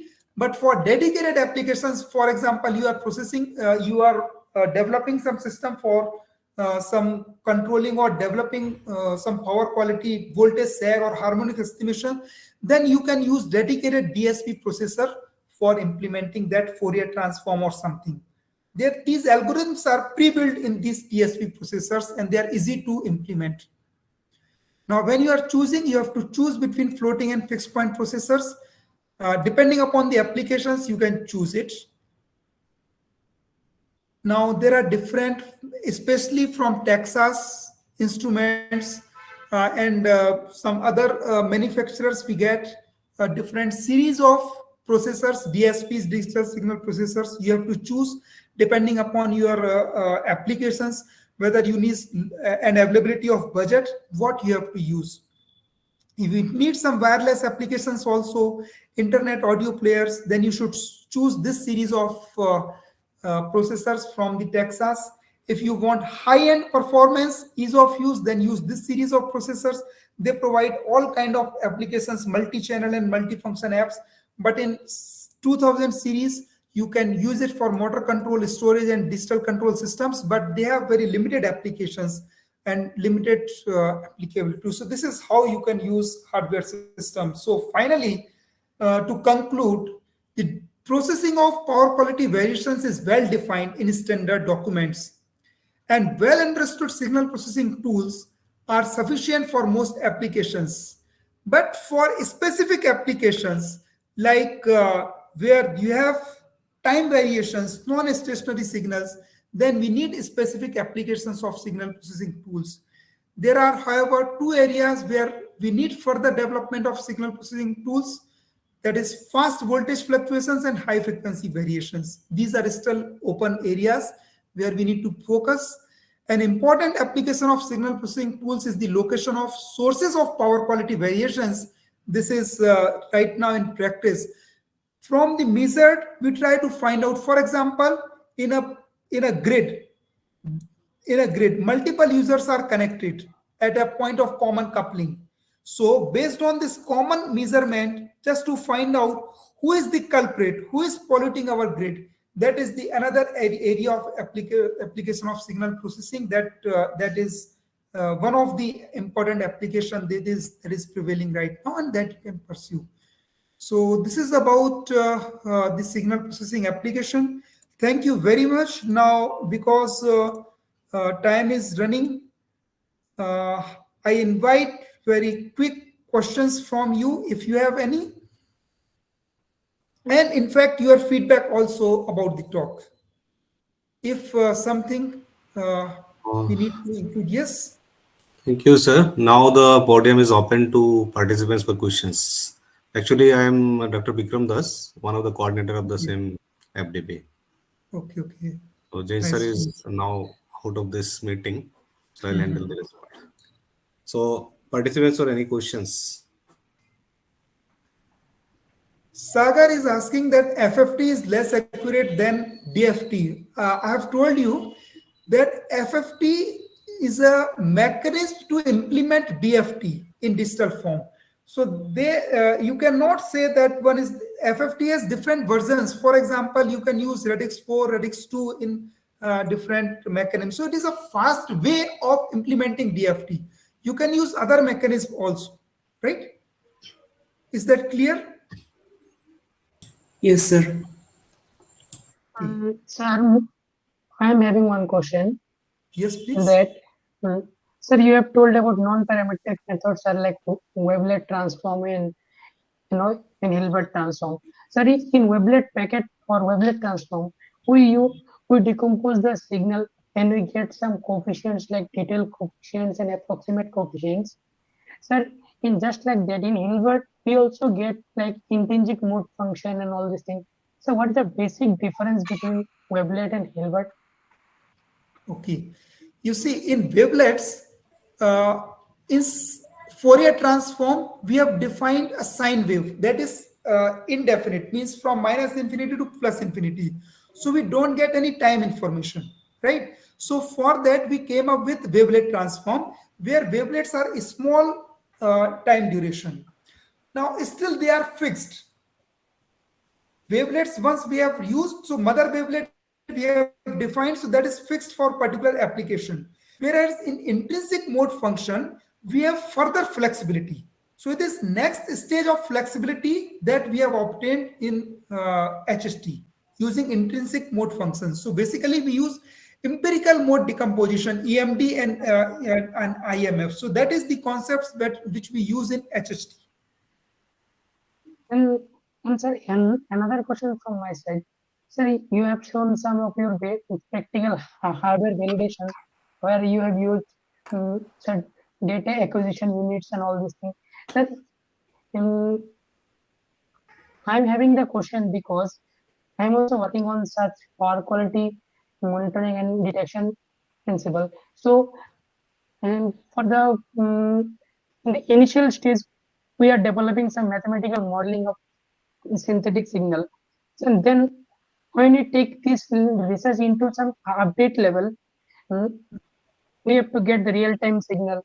I think it will be better for such cases if you contact me personally. You can take email address from Dr. Jain. So it is SK Jain. In fact, I can type it here itself. So if you have any queries, any one of you, even after this, you can anytime you can write me a mail. So in a text box, I have provided my email address, so you can contact me.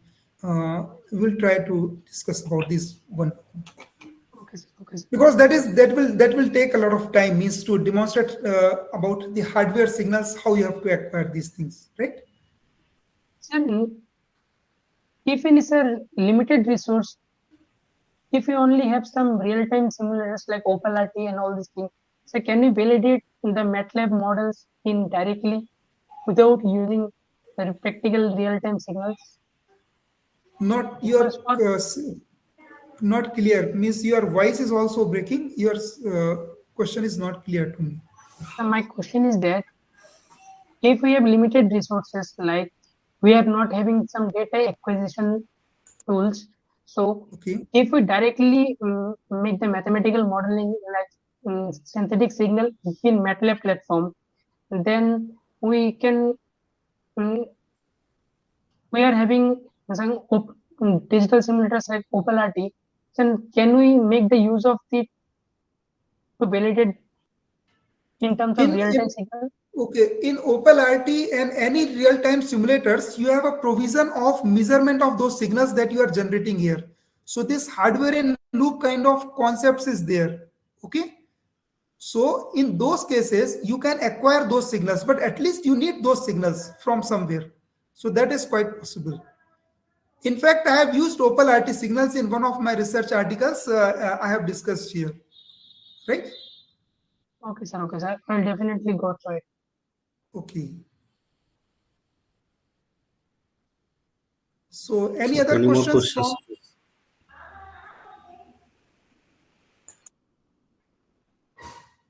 Sir, regarding noise, you have told like 20 dBs noise is larger than 40 dB noise, and Just a like minute, just a define minute, the just a minute, robust. just a minute, please. Yes.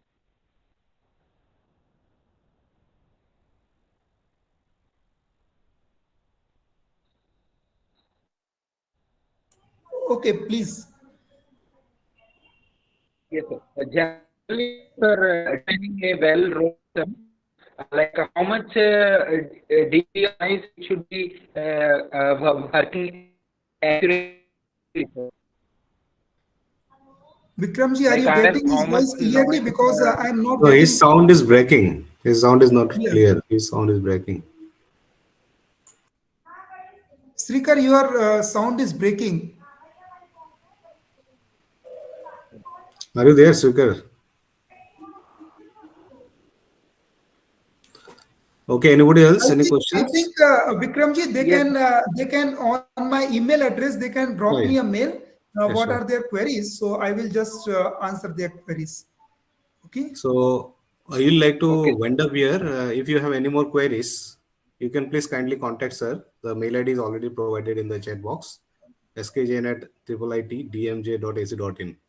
Otherwise, you can get it from the Jain sir also. So Sir, can you provide us your PPT? Yeah, I will try to provide you. No issues. yes, I will definitely provide the PPT because the documentation is also required. Maybe not be the full. A portion of it may be provided.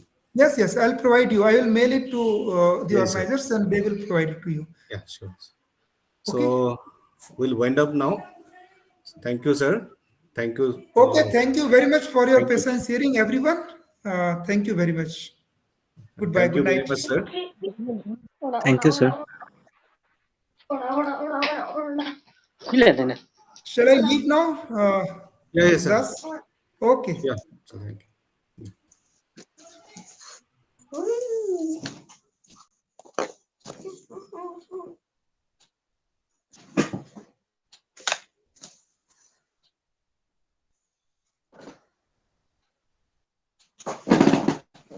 Rajesh, have you taken the video?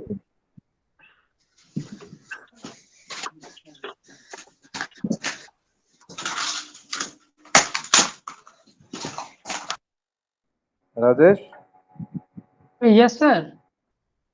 have you taken the video? Video of Uh, all participants? yes, sir. Yes, sir. Sir, in the live stream, it is there.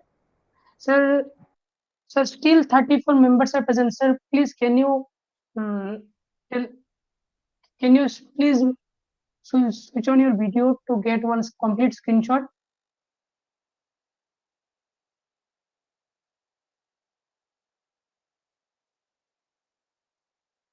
I'm taking one screenshot. Please wait.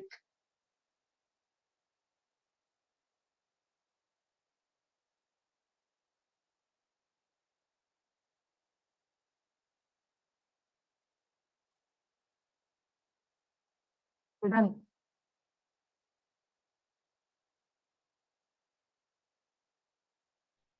Thank you.